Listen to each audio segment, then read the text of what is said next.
So you got your brand new PlayStation VR2 and maybe you've set it up, but you need to tweak some settings, or you just want to go back and, change some things or double check something, right, in the settings. Well, I'm going to show you guys exactly how to adjust all the settings on the PlayStation VR2 here in this video. If you guys do enjoy this video, if you find it useful, be sure to leave a like, subscribe for more. We do a variety of gaming content here on the channel. Without further ado, my friends, let's go ahead and jump into this. So first things first, at any given time, you can press the PlayStation button on either one of your controllers to bring up this kind of tab, and you can click the quick settings on the very left-hand side to go into your PlayStation VR2 settings.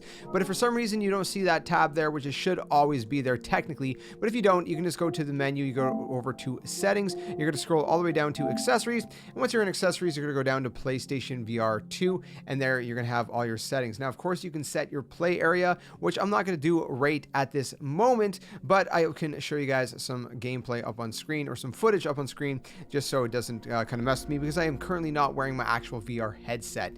So you can do that. You can set the floor height. So again, it tells you that if your floor looks like it's kind of hovering, if it looks like it's floating in your VR headset, then you can actually go down and gently touch the floor with your PSVR 2 controller, and it'll kind of recalibrate the floor. You can also set the boundary display sensitivity. So you set your boundary, right? Your play area, if you will. Well, if the sensitivity is either too strong or not strong enough, maybe you keep hitting stuff and it's not warning you about it, well, then you can actually click on this and you can set it to high. Okay, so high is going to be if you need it to be a little bit more sensitive. Like I said, you're hitting stuff and you don't want to be doing that. So you want the sensitivity to be a little bit more reactory, right?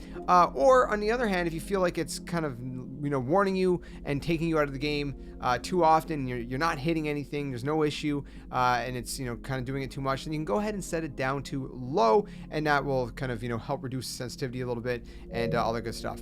By default, it is on medium. You can also clear the play area data. So if you want to recalibrate, set the play area, you can clear that data and redo it again by setting the play area over here. Then you got the eye tracking. You could turn off eye tracking if you want. I'm not sure, I guess, why you would do that, because it does help with a lot of games in various ways. There's going to be obviously Switchback VR, which is going to be using the eye tracking for some crazy stuff. But you can also adjust your eye tracking. So if you click on adjust eye tracking, it's going to bring you in and you can see exactly all these little dots and stuff, and you can kind of see if you're blinking your eyes, if you're closing your eyes, opening your eyes. It tracks everything that you're doing with your eyes just to see how, I guess, responsive it is. Now, if it's not, as you wish, then you can go ahead and recalibrate it by clicking, recalibrate or adjust, readjust or whatever, and it'll recalibrate. And all you got to do is follow a little dot with your eyes. Just look wherever that dot goes and you're good to go. So that is the eye tracking.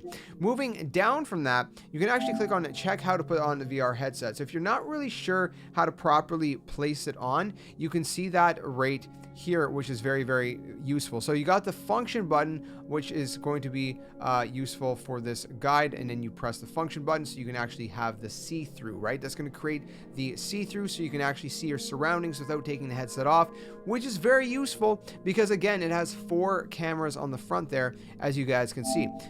So if we go through this really quickly, you can see that you can actually push the scope just to pull out the front of the headset. So you want to do that to first get it on initially and adjust it, right? If you go on from that, you can release the headband. So this is going to be to pull the headband backwards. You hold that button on the back down, you pull it backwards, and that's going to pull the headband open so you can put your head in. When you release it, it's going to go back in its original form. And then what you can do is you can turn that dial to the right, and when you turn the dial to the right, it's actually going to kind of tighten it up a little bit. It's going to snug it in. Make sure that you follow the instructions. It says to lower the headband. So you want the headband to kind of be towards the middle bottom of your head, and that's kind of the sweet spot. And what I've noticed personally, that is, if you don't have this adjusted right, it's going to actually look, a lot of the stuff in the VR headset is going to look blurry. It's going to look out of focus. So you got to make sure that you get this right. So the first thing is making sure that you have this on positioned right, that you have the headband on correctly, and that you also have the front, the scope, at a proper distance from your face. If it's too far, if it's too close, you're not going to have that full immersion, and also things are going to be out of focus and are going to be a little bit blurry.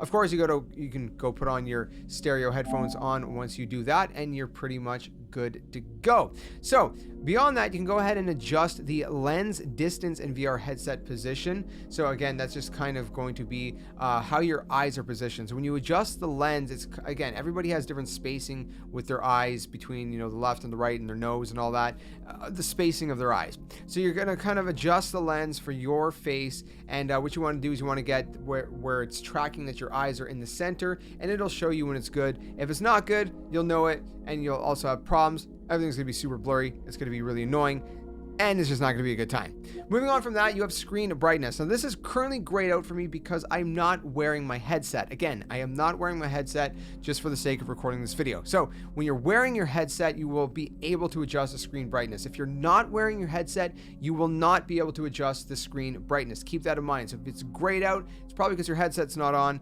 and it knows when it's on. Obviously when it's on your head and all that, because it has sensors, and it's pretty advanced. Moving on from that, you got the VR headset vibration. If you don't like the fact that the headset itself vibrates because it vibrates around your head, it has haptics in the headset itself, you could always turn that off in this setting as well. Of course, if you do like it, keep it on because it adds a little bit more immersion, and it is pretty cool, let's be honest. But again, maybe not everybody likes that. The function button, so that's going to be the button on the bottom right of your headset. So the bottom middle of your headset is going to be the power button, but on the bottom right, as we've seen earlier, is going to be your function button. Now, by default, if you click it, it's to view your surroundings, but you can also change it to be muting your microphone, because there is a microphone in this thing as well. So if you want your microphone to be able to, you know, mute or unmute your microphone on the fly, then you can do that as well. But again, by default, it is to view your surroundings, which is pretty easy and it's pretty nice to have. You got your tracking camera calibration, which again is just going to help you recalibrate the tracking camera, which tracks your surroundings, and it's also going to help you reset the play area and all that. So you can go in here, and if you do that, it'll basically take you through this whole thing, and it says, you know, if you find that, you know, things aren't quite right, the screen is moving kind of a little funky, a little weird when you're playing things, and when you're in your VR headset, then you go there for that.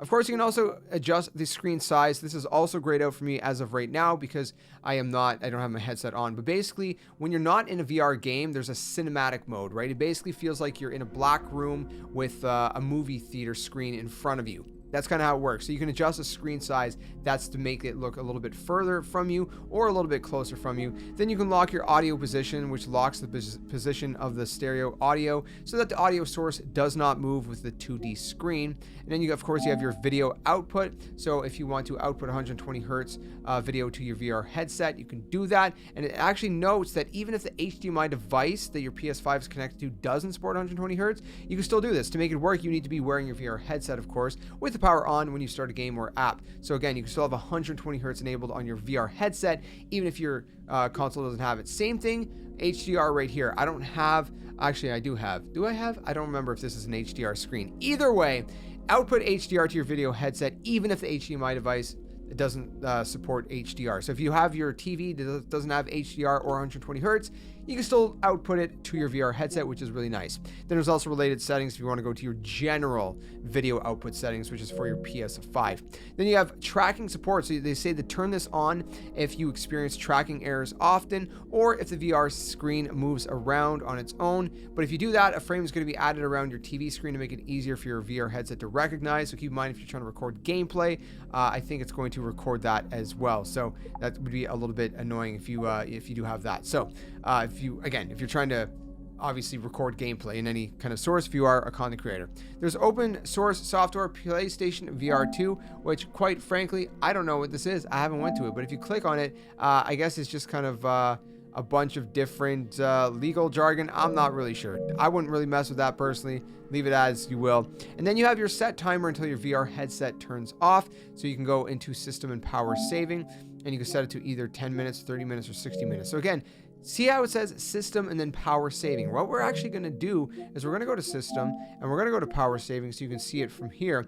And when you go here, you have the VR headset. We also have set timer until your controllers turn off. So if you want your controllers to turn off, because again, the controllers don't have a lot of battery life. I think it's like 5 or 6 hours, I heard. I haven't tried it yet. You can have it set off so that, you know, if you put your controllers down for a few minutes, let's say 10, 30, or 60, I'm going to go with 10 for now, then they turn off automatically, so that's going to save you some juice in case you forget. Again, let's say you put your controllers down for a second, you're going to go take a bathroom break, then you get distracted, you take out your dog or something for a walk, or, you know, dog's got to go to the bathroom, and then you grab a snack.